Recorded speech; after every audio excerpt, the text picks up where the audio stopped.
two examples of a school in Birmingham and a Jewish school in London. What kind of things are you finding? Well, we found sort of clear in a school in Birmingham, we found some very, very rigid segregation that meant that boys were always put ahead of girls for everything.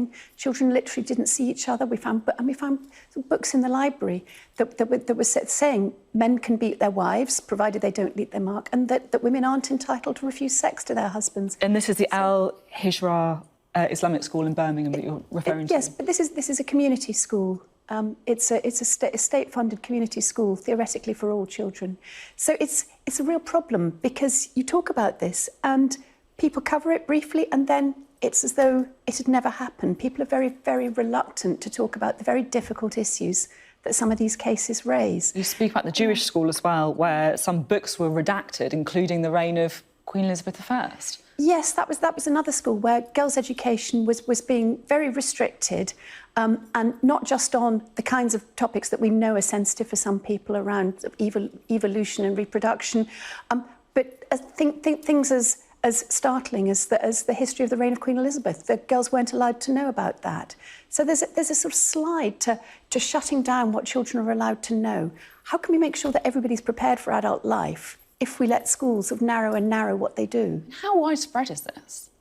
It's a small minority of schools, but the point is, because of our sensitivities about religion, about culture, about ethnicity, we're very, very reluctant to say we've got some really tough issues here where questions of religion, questions of other kinds of rights, the different rights bump into each other. How do we help resolve that? How do we get to something that does recognise that at the end of the day this is about putting children first and making sure that they grow up to become sort of fully British citizens with all all the rights and responsibilities and privileges that entails? I mean, do you think that some people are afraid of talking openly, I guess, about, as you say, when religious beliefs, when faiths, when personal and cultural faiths come into conflict with, for example, the rights of girls or gay people? Do our politicians need to be a bit braver? Oh, there's no question that we're afraid. I mean, all the dreadful, dreadful grooming gang stories, all those many, many convictions for child sexual exploitation in practically every part of the country,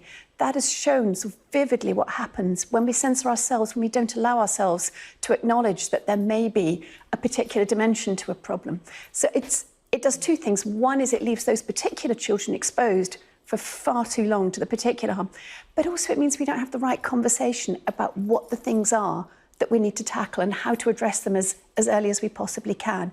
And yes, sometimes that very much affects girls, but it cuts across the board, because we've got all these different rights that can bump into each other. So we desperately need, in a lot of these situations,